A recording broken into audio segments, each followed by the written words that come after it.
আসসালামু আলাইকুম শেখ। ওয়ালাইকুম আসসালাম রহমতুল্লাহ। বর্তমান সময়ে বহু যুবককে দেখা যায় তারা দিনের পথে আসে, কিন্তু দিনের পথে এসে কিছুদিন আমল করলো, দেখা যাচ্ছে আস্তে আস্তে তারা আবার দিনের পথ থেকে সরে যাচ্ছে। এটার প্রধানত মূল কারণ কি? আলহামদুলিল্লাহ রাব্বিল আলামিন ওয়াসসালাতু ওয়াসসালামু আলা রাসূলিহি ওয়া আলা আলিহি ওয়া সাহবিহি আজমাইন, আম্মা বাদ। এই রোগটা আমরা বিশেষ করে দেখতে পাচ্ছি যুবকদের মধ্যে বর্তমান সময়ে সবচেয়ে বেশি আমাদের সামনে আসছে। যে এক শ্রেণীর যুবক তারা দিনের রাস্তায় আসছে এবং তারা বেশ কিছুদিন, হতে পারে কিছু মাস, কিছু বছর, তারা দিনের রাস্তায় থাকছে, দিন পালন করছে, হঠাৎ করে তারা দিন থেকে দূরে সরে যাচ্ছে। এর বেশ কয়েকটি কারণ রয়েছে। তো তার মধ্যে আমরা কয়েকটি কারণ উল্লেখ করতে পারি, বিশেষ করে যেগুলো আমাদের সবচেয়ে বেশি নজরে আসছে এবং এর কারণ যেগুলো আমরা বেশি মনে করি যে এটাই সবচেয়ে বেশি দায়ী। তার প্রথমত হচ্ছে দিন তারা মানতে চায় কিন্তু দিনের জ্ঞান অর্জন করতে চায় না। অর্থাৎ তারা দিন মানবে, দিনের উপরে টিকে থাকবে, কিন্তু দিনের জ্ঞান অর্জন করবে না। একজন ব্যক্তি যখন দিনের জ্ঞান অর্জন না করে দিন মানবে, তখন তার মধ্যে দিনের যে মহাব্বাত, দিনের যে ভালোবাসা, দিনের যে আসল বিশেষত্ব, সেটা সে ব্যক্তি পাবে না। দিনের যে স্বাদ সেই ব্যক্তি পাবে না। এই জন্য দিন মানার ক্ষেত্রে দিনের জ্ঞান অর্জন করা, এর সাথে নিজেকে সদা সর্বদা জড়িত রাখতে হবে। যে সমস্ত যুবকরা হঠাৎ করে দিনের রাস্তায় আসে, তারা আবেগের বশে দিনে চলে আসে, তারপরে দেখা যায় তারা দিনের জ্ঞান অর্জন করে না। যখন তারা দিনের জ্ঞান অর্জন না করবে, তখন দিনের যে মহাব্বত, ভালোবাসা তাদের অন্তর থেকে কমতে থাকবে। পবিত্র কোরআনে আল্লাহ রাব্বুল আলামিন তিনি উল্লেখ করছেন, কুল হাল ইয়াস্তাউইল্লাযীনা ইয়ালামুন ওয়াল্লাযীনা লা ইয়ালামুন। মুহাম্মদ সাল্লাল্লাহু আলাইহি ওয়াসাল্লাম, আপনি বলুন, যারা জানে এবং যারা জানে না, তারা কি সমান হতে পারে? না, বিষয়টা কখনোই এমন সমান হতে পারে না। তাহলে জানলেওয়ালার সঙ্গে না জানা ব্যক্তিদের বিষয়ে আল্লাহ রাব্বুল আলামিন তিনি বলতে যাচ্ছেন এরা কখনো সমান নয়। জ্ঞানী ব্যক্তি এবং যারা অজ্ঞ ব্যক্তি, উভয়ের মধ্যে একটা বিশাল পার্থক্য রয়েছে। তার মধ্যে সবচেয়ে বড় একটা এই জায়গাতে আমরা কারণ ধরতে পারি যে দিন মানবে কিন্তু দিনের জ্ঞান অর্জন করবে না। এই ব্যক্তিদের দিনের জ্ঞান অর্জন না করার কারণে এরা দিন থেকে দূরে সরে যায়।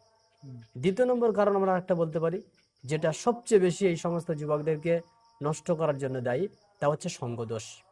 দিনের রাস্তায় চলবো, দিনের পথে থাকবো, কিন্তু আমাদের যাদের সঙ্গে চলাফেরা, যাদের সঙ্গে ওঠা বসা, তারা দিনের উপরে নেই। যখন আমরা তাদের সঙ্গে ওঠা বসা করতে যাব, তখন আমাদের এক পর্যায়ে তাদের অনুসরণ করতে বাধ্য হতে হয়। কারণ প্রত্যেক ব্যক্তি তার বন্ধুর অনুগামী হয়। রাসূলুল্লাহ সাল্লাল্লাহু আলাইহি ওয়াসাল্লাম তিনি বলছেন, হাদিসটি উল্লেখ করা হয়েছে তিরমিজির মধ্যে 2378 নম্বর হাদিস, আর রজুলু আলা দিন খলিলিহি ফালিয়ানজুর আহাদুকুম মাইয়ু খলিল। নিশ্চিত একজন মানুষ সে তার বন্ধুর পথের অনুগামী হয়, তার বন্ধুর রাস্তার অনুগামী হয়। সুতরাং প্রত্যেকটা মানুষ যারা লক্ষ্য করে সে কার সঙ্গে বন্ধুত্ব করছে। তাহলে আমরা যদি লক্ষ্য করি যে আমরা দিনের রাস্তায় চলতে চাই, আল্লাহ রাস্তায় চলতে চাই, রাসূলের রাস্তায় চলতে চাই, সালাফদের দেওয়া রাস্তায় চলতে চাই, তাহলে আমাদেরকে দেখতে হবে কোন ব্যক্তি দিনের রাস্তায় চলছে, কোন ব্যক্তি দিনের উপরে আছে। যখন কোনো ব্যক্তি দিনের উপরে থাকছে, আল্লাহ এবং তার রাসূলের সঙ্গে যথেষ্ট মহাব্বত আছে, হালাল হারাম বেছে চলে, এইরকম ব্যক্তির সঙ্গে যদি চলাফেরা না করে আমরা ওই ব্যক্তিদের সঙ্গে চলি যারা হালাল হারাম বুঝে না, যারা দিনের রাস্তায় চলে না, তখন আমরা কি হব, দিনে দিনে ওই সমস্ত বন্ধুদের অনুসরণ করতে থাকবো। আর এটাই হয় সবচেয়ে বেশি যুবক বয়সে।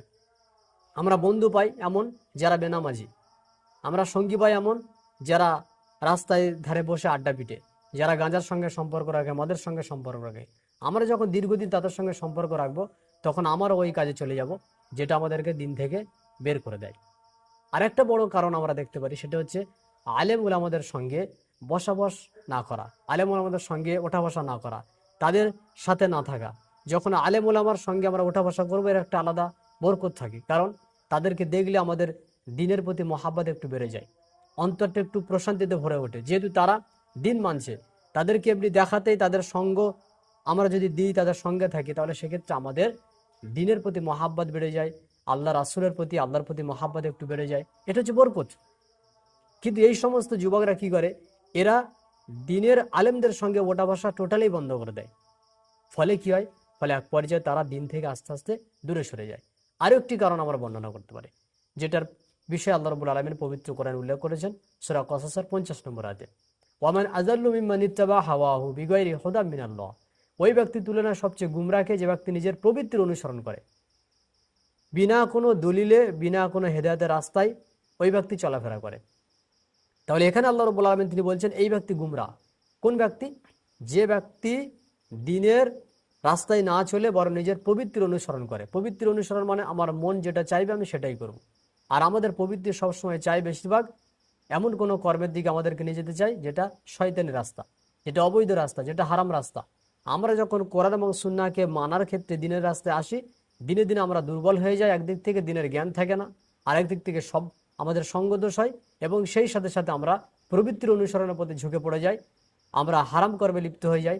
তখন আমাদের গুমরাহ হয়ে যাওয়াটা আমাদের প্রতি জরুরি হয়ে পড়ে। যদি আমরা মনে করি আমরা দিন রাস্তায় থাকতে চাই, তাহলে আমাদেরকে দিনের জ্ঞান অর্জন করতে হবে, আলেম ওলামাদের সঙ্গে ওঠা বসা করতে হবে, আমাদের সঙ্গ পরিত্যাগ করতে হবে। দিনী ভাই যারা দিনের রাস্তায় চলে তাদের সঙ্গে আমাদের নিজেদের বন্ধুত্ব রাখতে হবে। সেই সাথে সাথে পবিত্র অনুসরণকে পরিত্যাগ করে আমাদেরকে অনুসরণ করতে হবে আল্লাহ এবং তার রাসূলের, অর্থাৎ কোরআন এবং সুন্নাহ।